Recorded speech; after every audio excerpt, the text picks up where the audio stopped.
उपन्यास कसब, फाइल संख्या 15।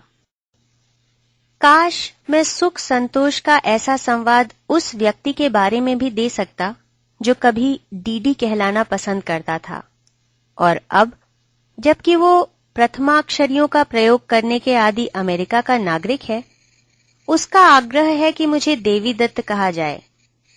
भले ही ये नाम उच्चारने में पाश्चात्य जिह्वा को अपार कष्ट हो और वो उसे देवी डाट या कभी कभी प्रेम से डेव कहती रहे। डीडी, मैं भ्रष्टता के लिए क्षमा चाहते हुए उसे इसी नाम से पुकारना चाहूंगा। आहत और स्तब्ध मन लेकर सवार हुआ था उस उड़ने वाले घोड़े पर, और तब से वही मन लिए डोल रहा है वो। उसने अमेरिका पहुंचते ही अपने को पूरी तरह विद्यार्जन में डुबा दिया। अपनी कक्षा में प्रथम रहा वो। कैलिफोर्निया के फलोद्यानों में काम करने वाले मजदूरों पर उसने तब जो छात्र फिल्म बनाई वो क्लासिक मानी जाती है। मैं फिल्म समीक्षक नहीं हूं। मुझे डीडी की फिल्में देखने का सौभाग्य भी प्राप्त नहीं हुआ। पढ़ा ही है मैंने उसके बारे में यहां वहां। जो पढ़ा है उससे कुछ बातें उभरती हैं डीडी के जीवन दर्शन के विषय में। जीवन दर्शन मन स्थिति का द्योतक होता है। इस नाते उससे हमें कथानायक को समझने में कुछ सहायता मिल सकती है। पाश्चात्य समीक्षकों के अनुसार डीडी वामपंथी है। निर्धन और पिछड़े हुए लोगों के विषय में बनाए गए उसके वृत्तचित्र नुमा कथाचित्रों तथा कथाचित्र नुमा वृत्तचित्रों में अपार करुणा है, किंतु द्रष्टव्य है कि डीडी ने जब उच्च वर्ग के कथानक उठाए हैं तब भी यही करुणा उसकी फिल्मों का वादी स्वर बनी है।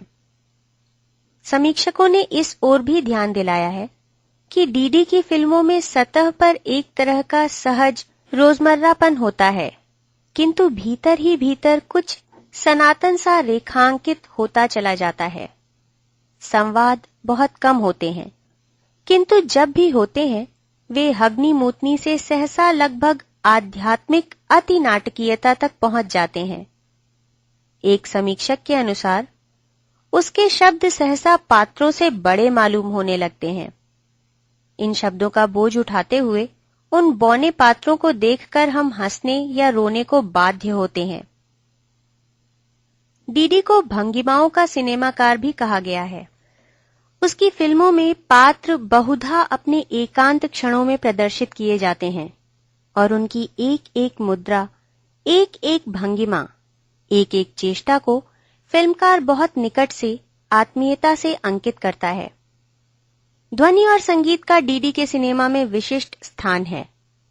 घड़ी की टिक टिक, ट्रेन की आवाज, नदी की साएं साएं, झरने की कलकल, गिरजाघर की घंटियां, छत पर पड़ती पानी की बूंदें आदि। ऐसा नहीं कि ये स्वाभाविक ध्वनियां औरों के सिनेमा में होती ही न हो। इतना ही कि देवी दत्त के सिनेमा का आंतरिक मौन इन्हें प्रखर होकर हमारी चेतना को झकझोरने का अवसर देता है। डीडी ने अपनी फिल्मों में विचित्र प्रकार का संगीत पृष्ठभूमि में रखा है। रविशंकर का सितार, अफ्रीका के कबायली वाद्य, मध्ययुगीन गिरिजा संगीत और इधर इलेक्ट्रॉनिक संगीत। इस असामान्य संगीत से वो अपनी फिल्मों में होते सामान्य व्यापारों को एक असामान्य सा आयाम देता है। इस तरह के संगीत के साथ स्तब्ध गति वाले मूक शॉटों का ताबड़तोड़ सा मोन्ताज प्रस्तुत करना देवी दत्त का सिनेमाई हस्ताक्षर है। मानो दिग्दर्शक कहना चाहता है जो भी कथनीय है इन जड़ीभूत भंगिमाओं, चेष्टाओं, हेलाओं, मुद्राओं और सैनों में है, जो प्रसंगवश हमें भारतीय मंदिरों की मूर्तियों का स्मरण कराती है। शेष जो भी है निरा शब्दाडंबर है, शुद्ध बकवास है।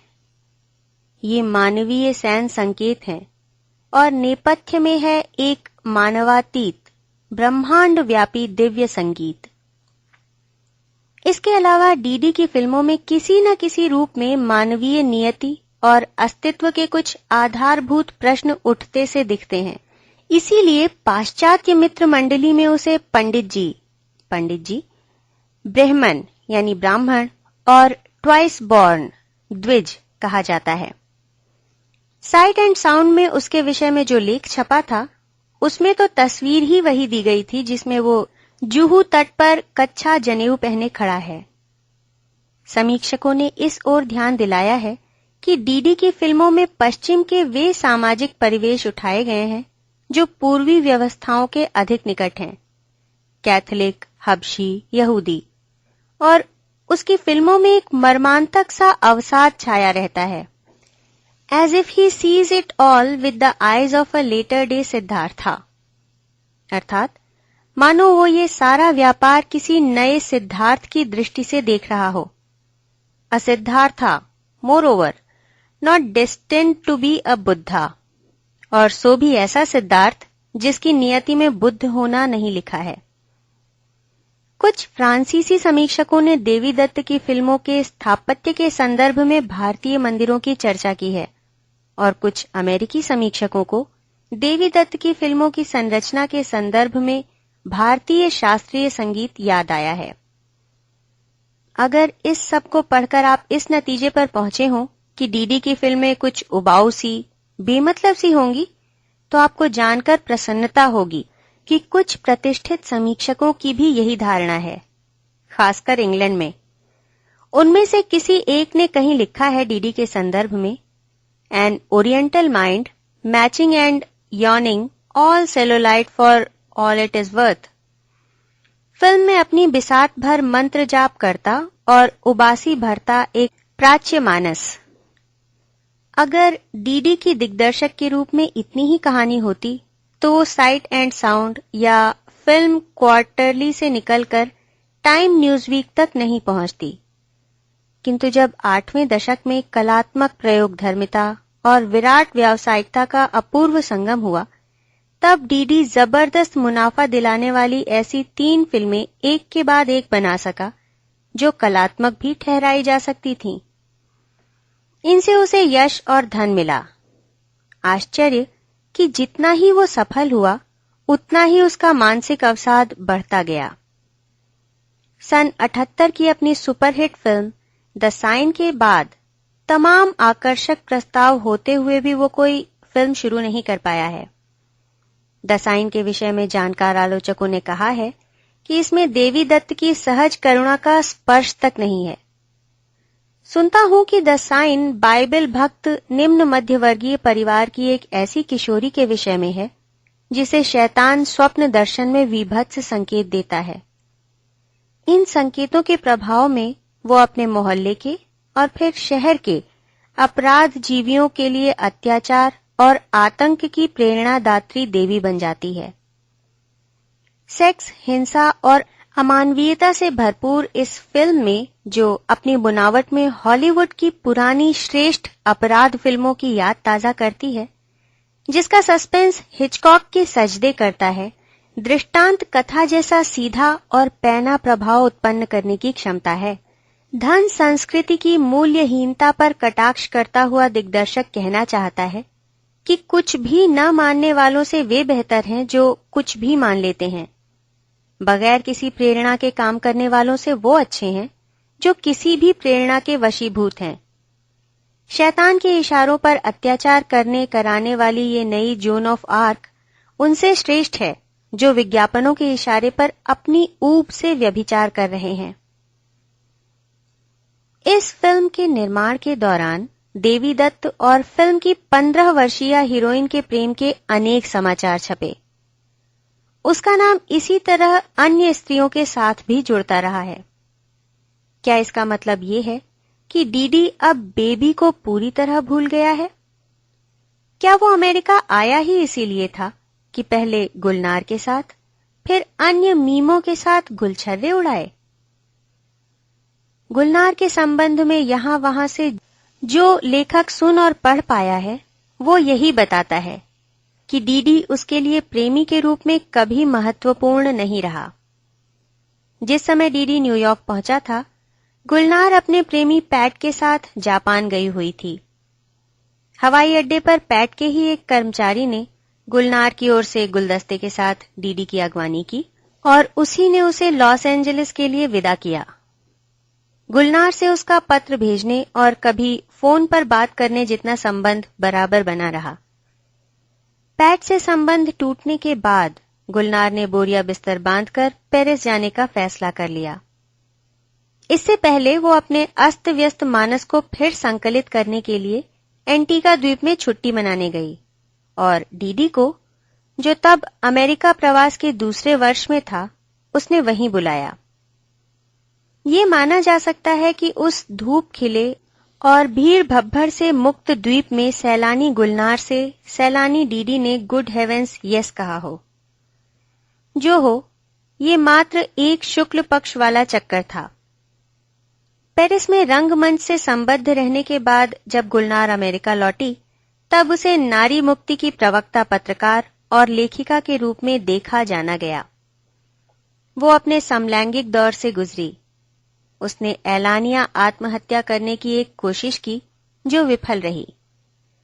मानसिक स्वास्थ्य लाभ के लिए सेनिटोरियम में भर्ती हुई। लौटकर टीवी फिल्मों और श्रृंखलाओं की निर्मात्री के रूप में उसने अन्यतम स्थान बना लिया है।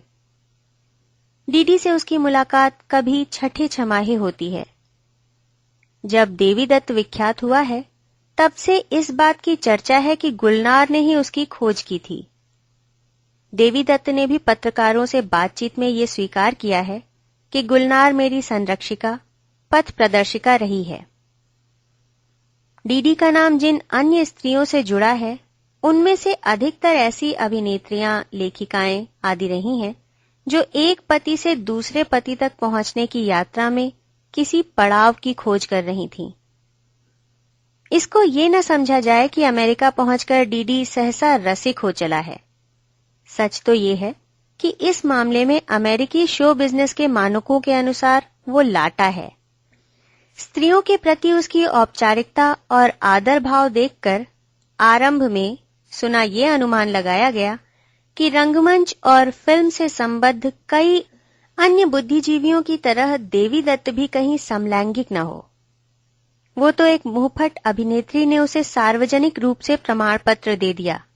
Dave is all charm and courtesy, you know, very old world and all that, but no prude. He is as good fun in bed too. देवी दत्त बहुत प्यारा भला सा आदमी है, पुराने जमाने का सा, लेकिन पोंगा नहीं है वो, बिस्तर पर भी पुरलुत्फ है। इधर अधेड़ डीडी के बारे में ये भी लिखा गया है कि उसकी नजर किशोरियों पर बहुत टिकती है। द साइन की हीरोइन से तो उसका विस्फोटक प्रेम हुआ ही, किंतु इसमें प्यार कितना था, प्रचार कितना, ये बता सकना कठिन है। सही यही है कि उसने कास्टिंग वालों से कहा था कि मुझे जीन सिमंस नुमा कोई ऐसी लड़की चाहिए जिसने कभी फिल्मों में काम न किया हो। ये भी सही है कि इस नई लड़की की प्रतिभा संवारने में उसने इतना श्रम किया कि इसी एक फिल्म से वो विख्यात हो गई। ये भी सही है कि इस फिल्म को पूरा करने के बाद जब उस बच्ची अभिनेत्री ने एक प्लेबॉय किस्म के फोटोग्राफर के साथ पाप में रहना शुरू किया, तब डीडी का नर्वस ब्रेकडाउन हुआ। किंतु क्या इस बच्ची और डीडी के बीच जो कुछ हुआ वो सचमुच प्यार था, या कि वो किसी पुराने प्यार का प्रेत था जो डीडी को आक्रांत किए हुए था? क्या डीडी अब भी बेबी से प्यार करता है? दिलचस्प सवाल है ये, किंतु डीडी इसका उत्तर नहीं देता। देवी दत्त कभी भी व्यक्तिगत सवालों का जवाब नहीं देता। पत्रकारों को शिकायत है कि this guy makes a terrifically dull copy, यानी इस आदमी के बारे में दिलचस्प कुछ लिखा ही नहीं जा सकता। अगर बेबी के बारे में ये दिलचस्प सवाल डीडी से किसी तरह पूछ भी लिया जाए तो उसे दिल दुखाने वाला ही मालूम होगा। कोई खास वजह नहीं, उसे हर बात ही दिल दुखाने वाली मालूम होती है।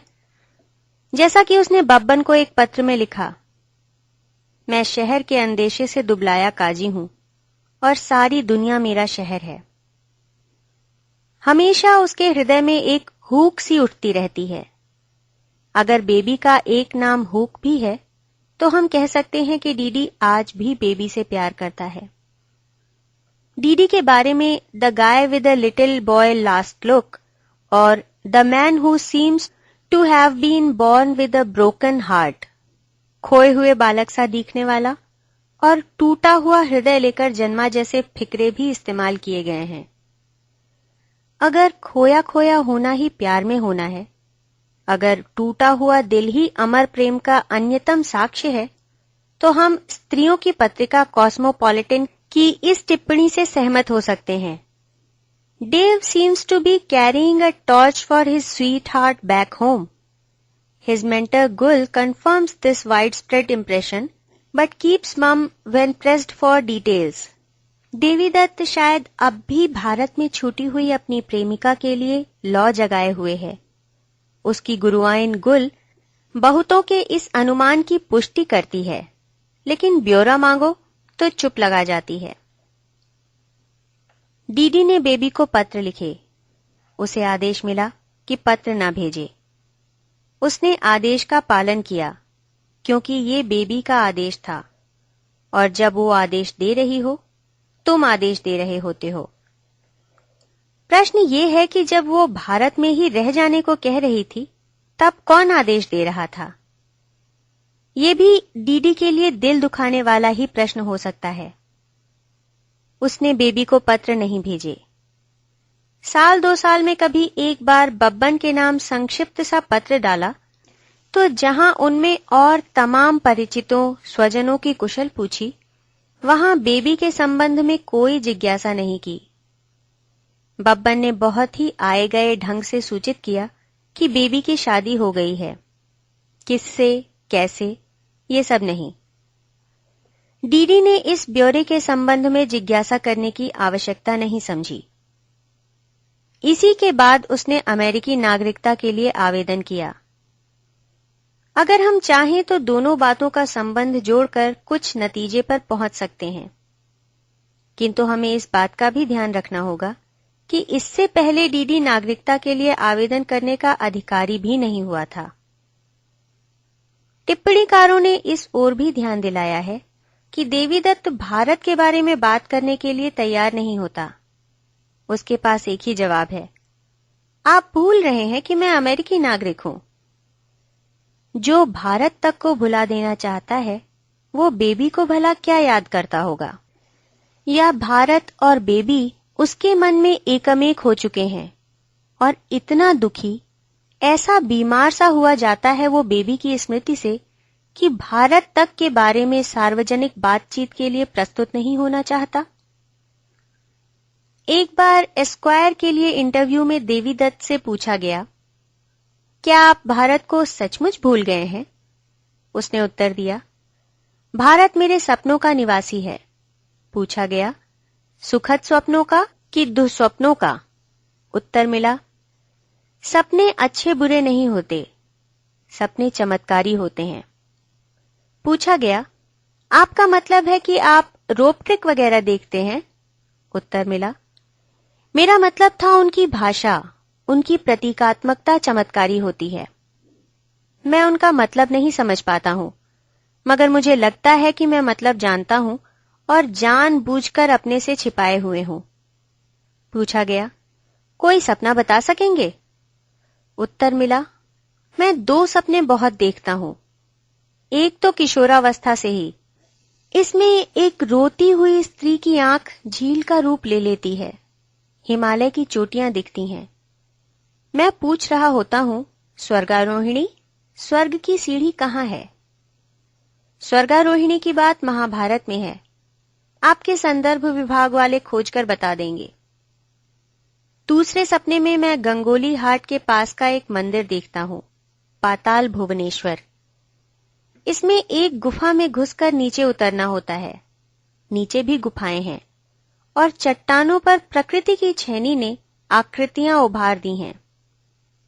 इधर उधर को गुफाओं के गलियारे गए हुए हैं और किंवदंती ये है कि सुरंगें नीचे ही नीचे से प्रसिद्ध तीर्थों तक पहुंच जाती हैं। सपने में मैं इस मंदिर में चीड़ की लकड़ी की मशाल लेकर उतरता हूं और मशाल भीतर पहुंचते ही बुझ जाती है। मैं टटोल टटोल कर आगे बढ़ता हूं और टटोलते हुए मुझे प्रतीति होती है कि मैं किसी भूमिस्थ प्राकृतिक मंदिर में नहीं हूं, अपने ही भीतर उतरा हूं। अगर मैं अपने आतंक पर काबू पा सकूं तो टटोलते टटोलते चलते चलते किसी भी तीर्थ पर पहुंच सकता हूं, किंतु मैं आतंकित हो उठता हूं। पूछा गया, क्या इस मंदिर का आपके लिए कोई विशेष महत्व रहा था? उत्तर मिला, नहीं, यही आश्चर्य है। महत्वपूर्ण मंदिर मेरे लिए दूसरा था, जहां पशु बलि दी जाती थी। मैं जिस गांव में पला, अग्रून, वहां के लोग उस मंदिर के पुजारी थे। पूछा गया, आपके माता पिता बहुत जल्दी मर गए और आपको बुआ ने पाला? उत्तर मिला, जी हां। पूछा गया, माता पिता के बारे में कुछ बताएंगे? उत्तर मिला, मैंने आपसे पहले ही कह दिया था कि मैं व्यक्तिगत प्रश्नों का उत्तर नहीं दूंगा। प्रश्न ये है कि क्या डीडी अपने माता पिता के बारे में इसलिए बात नहीं करना चाहता कि कहीं से इनका संबंध भी बेबी नामनी एक कन्या से जुड़ता है? मुझे पता चला है कि डीडी कभी कभी बब्बन के नाम डॉलरों में छोटी मगर रुपयों में मोटी लगने वाली धनराशि भिजवा देता है कि अमुक को किसी भी तरह भिजवा देना। अमुक सदा कोई निर्धन परिचित या रिश्तेदार होता है। सबसे पहले उसने साबुली कहजा नामक उस बाल विधवा के लिए 300 रुपए भिजवाए थे, जो गणानाथ में बेबी की रखवाली के लिए आई थी। बताया जाता है कि इस दान वृत्ति का पता चलने के बाद लोगों ने बब्बन से डीडी को अपनी तंगी परेशानी का हाल लिखवाना शुरू किया। लोगों ने अपने यहाँ के विवाह व्रतवंद आदि की अग्रिम सूचनाएं डीडी को भिजवाना शुरू किया, किंतु डीडी वही 5-6 महीने में कभी एक बार पैसा भिजवाता रहा। हर अनुरोध पर उसने ध्यान नहीं दिया। बबली दी की मुनिया के विवाह पर उसने अलबत्ता 2000 रुपए भिजवाए। कहा, 2000। कभी कभी ही क्यों भेजता है पैसे डीडी? क्या हम ऐसा माने कि चमत्कारी भाषा बोलने वाले वे दो सपने उसे कभी कभी ही दिखते हैं और अगली सुबह वो कुल मिलाकर इतना मतलब उनका समझता है कि मुझे घर मनी ऑर्डर भेजना चाहिए? क्या डीडी मैदानों में पैसा कमाने आया हुआ पहाड़ी लड़का मात्र है जो सपने में मरे हुए बाप को देखता है और अगली सुबह अपनों से परामर्श करता है? कल रात कहा बोझू दिख पड़े सपने में, मचमच लगाई ठहरी, छत बदलवानी है, खेत ढह गए हैं, रुकुली के टीके के पैसे नहीं भेजे, नवरात्रि में पाठ नहीं कराया, बहुत ही कमजोर जैसे दिखे। कहा, क्यों दिखे होंगे? और यही निष्कर्ष निकलता है कि पितर असंतुष्ट हैं। पैसे भिजवाओ, गांव में पूजा वूजा करवाओ, छठ ठीक करानी ही हुई, करवा लो। क्या बेघर डीडी द्वारा घर के लिए पैसे भिजवाए जाने की इस भावुकता का हम ये मतलब लगाएं कि उसमें वो मूर्खता जीवित है जो किसी चेहरे को घर की गरिमा से मंडित कर सकती है? क्या उसी मूर्खता को प्यार कहते हैं? उसी क्यों, क्या बुद्धिमानों की किसी भी बेवकूफी को ही प्यार कहते हैं? सन 80 के अंत में अमेरिकी पत्रकारों में सहसा डीडी फिर चर्चा का विषय बना। बताया गया जॉर्ज लुकास मनुष्य और शून्यता के साक्षात पर देवी दत्त से उसकी ही पटकथा के आधार पर वैज्ञानिक कथा फिल्म बनवाना चाहते हैं, किंतु देवी दत्त पहले भारत जाकर हिंदी में एक फिल्म बनाने की ठाने हुए है। ये हिमालय की गोद में बसे किसी गांव में रहने वाले एक अनाथ बच्चे की कहानी है, जिसमें आत्मचरित का खासा तत्व है। किसी भी अन्य निर्माता के तैयार न होने पर देवी दत्त की पथ प्रदर्शिका गुलनार सामने आई है और भारत सरकार के सहयोग से ये फिल्म बन रही है। गुल का कहना है, प्रस्तावित फिल्म का नाम है हला। जिस इलाके में देवी दत्त का बचपन बीता है उसमें हला हमारे हलो या हे जैसा संबोधन है। हला डेव की पिछली फिल्म द साइन से कतई अलग मूड की फिल्म होगी। पहले प्रसंग से ही अंतर स्पष्ट हो जाएगा। दसाइन डरौने में से झांकती, बंदूक से निशाना साधती आंख के क्लोजअप से शुरू होती है। धाए के साथ बंदूक पीछे से झटका मारती है और हम उस आंख में क्रूर संतोष का भाव देखते हैं। सामने गली में गोली से आहत एक पादरी मर रहा है। एक पुलिस वाला दौड़कर उस इमारत की ओर आ रहा है जिसमें से गोली चली थी। डरौना पहना वो व्यक्ति खिड़की से हटकर भाग खड़ा हुआ है। पुलिस वाले से बचता बचाता वो एक अन्य दरिद्र सी इमारत के एक फ्लैट में घुस जाता है। गुसलखाने में बंद होकर कपड़े उतारता है और हम देखते हैं कि वो एक लड़की है। लड़की डरौना नहीं उतारती, घुटने टेककर प्रार्थना करती है। डेविड का नाम, blessed be the Lord my strength which teacheth my hands to war and my fingers to fight वगैरह। प्रार्थना पूरी करके वो डरौना भी उतार छिपा देती है और हम देखते हैं कि उसका चेहरा अबोध और प्यारा है। लेकिन जब यही बच्ची टब में नहाते हुए सोलोमन के पवित्र गान की my beloved put in his hand by the hole of the door and my bowels were moved for him जैसी पंक्तियां उचारते हुए आत्मरतिरत होती है, तब हमें वो डरौना पहनकर हत्या करते हुए व्यक्ति से भी अधिक भयानक मालूम होती है। हला का आरंभ कैमरे को पीठ दिए नंगे पांव चलते एक देहाती बच्चे के शॉट से होता है। उसे सड़क पर एक शहरी टोपी पड़ी मिलती है जिसे वो हमें पीठ दिए ही पहन लेता है। हम सब एक आवाज सुनते हैं, हला देबिया, और बच्चा ठिठकता है, घूमकर देखता है कैमरे को। कपाल पर लगे लाल पवित्र चिन्ह के नीचे उसकी आंखें, उसके होंठ, टोपी पहने होने की खुशी और टोपी छीन लिए जाने की आशंका एक साथ व्यक्त करते हैं। फिर हम देखते हैं कि एक बूढ़ा सा बुद्धू आदमी आकर उस टोपी को उतारता है, देखता रहता है। वो ग्राम मूढ़ है। उसकी पत्नी जो पीछे से आ रही है, इस अनाथ बच्चे को पालती है। मूढ़ व्यक्ति टोपी स्वयं पहनने की कोशिश करता है। उसकी पत्नी टोपी ले लेती है और बच्चे को पहना देती है। ये लोग आगे बढ़ते हैं।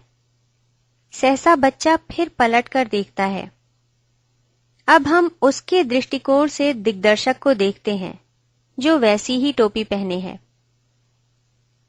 सारी फिल्म में देहाती बाल नायक और विश्वनागर अधेड़ दिग्दर्शक एक दूसरे के दर्पण बनने का ऐसा खेल सा खेलते रहेंगे। कहानी इस तरह प्रस्तुत की गई है कि बच्चा अतीत का नहीं, भविष्य का प्रतीक बनता है, क्योंकि भविष्य सांगोपांग स्वाधीनता का सनातन मानवीय स्वप्न है और वो इस अधेड़ में चरितार्थ नहीं हुआ है। इस फिल्म की पटकथा पढ़कर मैं द्रवित हो उठी और आप जानते हैं मुझसे अधिक कठोर हृदय स्त्री ढूंढना मुश्किल है। प्रश्न ये है कि जो अधेड़ दिग्दर्शक बाल नायक का दर्पण बनने वाला है, क्या उसके मन में कहीं ये भी इच्छा है कि युवा नायक का भी दर्पण बने, युवा नायिका से उसका पुनर्मिलन हो? क्या इसी इच्छा के वशीभूत उसने ये पटकथा लिखी है, या कि हम उसका ये वक्तव्य ही सही माने कि मेरी शुरू से यही इच्छा थी कि जिस गांव में मैं पला उसके बारे में फिल्म बनाऊं। वर्तमान पटकथा उसी पटकथा का परिवर्धित रूप है जिसे मैंने बंबई में लिखा था। सन 81, नई दिल्ली। कोई एक गुलनार है, फिल्म निर्मात्री, कोई एक देवी दत्त है, दिग्दर्शक। इनमें से एक कनाडा का नागरिक है, दूसरा अमेरिका का, लेकिन ये स्वांग भारतीय होने का कर रहे हैं। भारतीय गरीबों के बारे में ये सरकारी खर्च से, यानी भारतीय गरीबों की गाढ़ी कमाई से फिल्म बनाने पहुंचे हुए हैं। क्या अशोक होटल में ठहराए जाने वाले लोग भारतीय गांव पर फिल्म बना सकते हैं? अगर सरकार को भारतीय गांव पर ही फिल्म बनवानी थी, तो क्या भारतीय दिग्दर्शक मर गए थे? बहुत रोष है बुद्धिजीवी बिरादरी में। ये सुनकर तो और भी कि निर्मात्री और दिग्दर्शक दोनों ये स्वीकार करते हैं कि मूल हिंदी संस्करण में ये फिल्म शायद ज्यादा चल नहीं पाए, पर इंटरनेशनल मार्केट में अच्छा बिजनेस जरूर करेगी। संवाददाता सम्मेलन में ये बिरादरी देवी दत्त को मिस्टर डट्टा पुकार रही है और भिगो भिगो कर मार रही है। हमारा नायक क्रुद्ध कम उदास अधिक हुआ जा रहा है, खासकर एक दुबले पतले लंबे लड़के के प्रश्न सुनकर। लड़का निर्धन घर का मालूम होता है, हिंदी वाला मालूम होता है, बहुत जमा जमा कर नक्काशीदार अंग्रेजी बोल रहा है। नायक उसमें अपना ही युवा प्रतिरूप देख रहा है जो पूछ रहा है, mister Datta, may I venture to ask what pretensions of any have you got to dare make a film on India, and that too in Hindi? A master of aesthetic and socio-political that you are, have you perchance confused Indians with Red Indians? अब इस लानत भेजने वाले से क्या कहें देवी दत्त, जो देवी दत्त को कलात्मक, सामाजिक, राजनीतिक गड़बड़ झाले का उस्ताद ठहरा रहा है और पूछ रहा है कि आप ये फिल्म बनाने का दुस्साहस इसलिए तो नहीं कर रहे हैं कि आप भारतीयों को अमेरिकी आदिवासी रेड इंडियन समझने लगे हों। थोड़ा व्यंग्य क्यों ना आजमाए डीडी भी। वो कहता है हिंदी में, मैं भारत और भारतीयों पर फिल्म बनाने का अधिकारी कुछ तो इसलिए हो जाता हूं कि अपने को देवी दत्त ही कहता हूं, देवी डट्टा नहीं। हिंदी में फिल्म इसलिए बना रहा हूं कि वो भारत की भाषा है और मैं उसे बोल लिख लेता हूं। आप कैसी हिंदी बोल लिख लेते हैं, युवा पत्रकार कहता है हिंदी में, वो हम जानते हैं साहब। भारत में कुछ साक्षर भी बसते हैं। आपका लिखा हमने पढ़ा है, आपकी बनाई कुछ फिल्में भी देखी हैं। इसीलिए हम पूछते हैं कि आप भारत आकर भारतीयों पर फिल्म बनाने की जरूरत कैसे कर रहे हैं। आप भगोड़े हैं तिवाड़ी जी महाराज, आपकी समझ किताबी है, आपका सौंदर्य बोध कर्मकांडी और अनुष्ठान प्रिय है। आपका यहीं का ब्राह्मण होना पर्याप्त चिंताप्रद था, अब तो आप फ्रांसीसी अमेरिकी ब्राह्मण भी हैं भगवान। भारत पर आपसे फिल्म बनवाने से तो बेहतर है कि किसी लुई माल से फिल्म बनवा ली जाए। उसकी फिल्म केवल भदेस होगी, आपकी भदेस ही नहीं, भावुक और कमीनी भी। कमीनों की कला भी कमीनी होती है, ये तो आपसे छिपा नहीं है। आपसे निश्चय ही कुछ भी नहीं छिपा है, न मेरे बारे में, न मेरी प्रस्तावित फिल्म के। आप तो भविष्यवक्ता भी होंगे। जी हां, इतना तो बता ही सकता हूं कि जागृत भारतवासी आपके साहित्य और सिनेमा को शौच के बाद इस्तेमाल करने लायक भी नहीं समझेगा, और आप उस भारतवासी को जगाने के लिए विदेश बसेंगे। मैं सर्वज्ञ नहीं, लेकिन कमीने के लिए कमीनों को पहचान पाना मुश्किल नहीं होता, डीडी ने कहा है, कहकर उदास हुआ है। डीडी ने लड़केंधे उत्साह में गुलनार को डीटीसी की भरी बस में चढ़ा लिया है। इस बस पर किसी कॉलेज की इवनिंग शिफ्ट के छात्रों का राज है। वे बदतमीजी कर करके, फोश बातें कह कहकर यात्रियों को चुनौती सी दे रहे हैं कि हमसे उलझ कर देखो। डीडी और गुलनार का विदेशी जोड़ा उनके लिए आदर्श पात्र है। बात मैं कहा करूं राम मुझे बुढ़िया मिल गई, हाय बुढ़िया मिल गई से शुरू हुई थी, लेकिन अब अश्लीलता को प्राप्त हो गई है। लड़कों की अंग्रेजी कमजोर है, किंतु कल्पना प्रबल है। एक शब्द फक का वो दसियों तरीके से सदुपयोग कर रहे हैं। बीच बीच में वो बतर्ज जप जप जप जपरे प्रीत की माला, इससे कीर्तन सा भी कर रहे हैं। प्रीत की माला की जगह इंग्लिश बाला डालकर। लड़कों की बेशर्मी से घबराकर शरीफ लोग आगे की ओर चले जा रहे हैं। इन शरीफों में डीडी और गुलनार भी शामिल हैं। आधे लड़के अगले स्टॉप में उतरकर आगे से बस में चढ़ते हैं और शरीफों का घेराव करते हैं। उनमें से एक झूमता हुआ आता है कुछ बस के, कुछ अपने नृत्य के धचकोलों से गिरता पड़ता सा। अरे रे रे, संभालो मुझको मेरे यारों, मैंने नहीं पी, ये प्यार का नशा है, ऐसा गान कर रहा है वो। नाचते गाते वो गुलनार पर गिर पड़ता है और अभद्रता पराकाष्ठा पर पहुंचा देता है। डीडी उससे उलझ लेता है और लड़के प्रसन्न होकर डीडी की पिटाई शुरू कर देते हैं। फॉरेनर का मामला समझते हुए ड्राइवर बस रोक देता है। गुलनार डीडी का हाथ पकड़कर खींचती है, उतारती है। लेट्स गेट डाउन, कहती है वो। लड़के जो उतरने को जाती हुई गुलनार की अपने पंजों और उंगलियों से सेवा करते रहे थे, अब कहते हैं, लेट मी गेट अप जानी।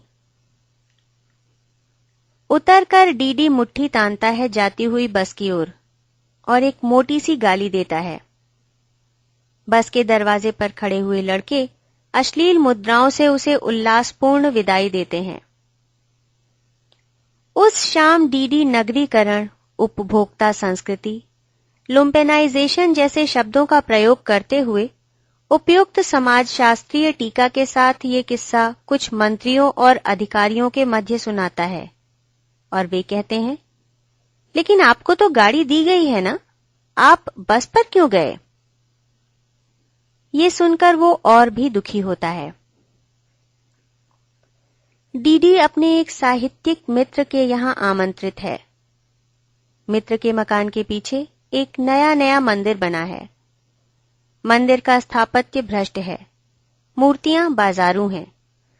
उचक्के से दिखने वाले एक स्वामी जी यहां प्रवचन कर रहे हैं।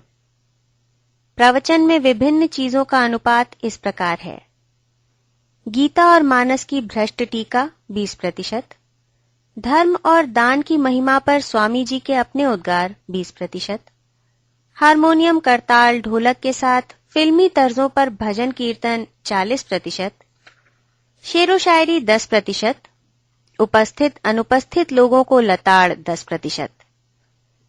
स्वामी जी बीच बीच में कहते हैं, श्री राम जय राम, और भीड़ उत्साह से कहती है। ना कहे तो स्वामी जी लानत भेजकर उनसे कहलवाते हैं, जय जय राम। ये सारी कार्यवाही लाउडस्पीकर से प्रसारित की जा रही है। मित्र के यहां एकत्र साहित्यकारों से बात करना मुश्किल हो रहा है और दुर्भाग्य कि साहित्यिक बंधु जो बातचीत कर रहे हैं उसका डीडी को साहित्य से वैसा ही, उतना ही संबंध मालूम हो रहा है जैसा और जितना इन स्वामी जी का धर्म से, इस मंदिर का गंगोली हाट के मंदिर से है। साहित्यिकों के इस जमघट में उसे ढेर सारी गालियां मिली हैं, चाटुकारिता मिली है और कभी कभी एक कोने में ले जाकर ये सूचना भी कि मेरी पुस्तक में फिल्म बनाए जाने की अच्छी संभावना है, तुम्हारे जैसा कोई कलात्मक दिग्दर्शक मिले तो। बातचीत का मुख्य विषय रहा है साहित्य जगत में व्याप्त व्यापक फ्रॉड। डीडी के लिए ये तय कर पाना मुश्किल हो रहा है कि वो स्वामी जी के प्रवचन से अधिक दुखी हो रहा है या साहित्यिकों की बातचीत से।